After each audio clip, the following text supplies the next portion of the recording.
Hello friends, my name is Anup Patil from SP Robotics Maker Lab, Rajiv Nagar Nashik. This is my third project based on advanced level, the robotic waiter. I have designed this for hotel automation. This robot will display the menu card, calculate the total amount and do many other things.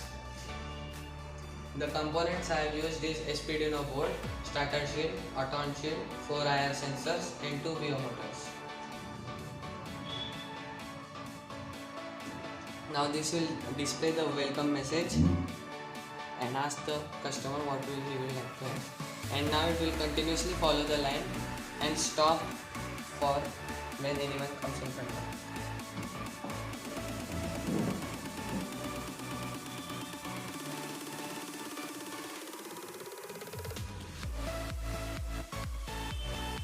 Now the robot will attend the table and the customer will see the menu card on the serial monitor.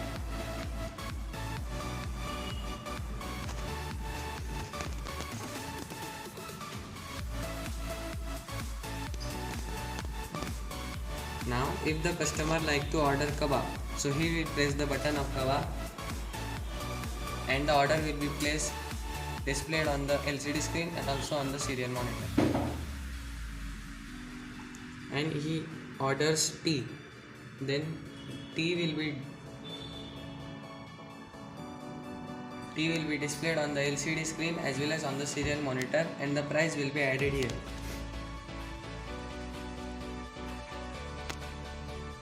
Now if the customer likes to order rice, so he will order rice, the rate will be displayed there and also the bill will be added here. And if the order is confirmed, so the total amount will be displayed on the LCD screen.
If you like my video, please like, share and subscribe the channel.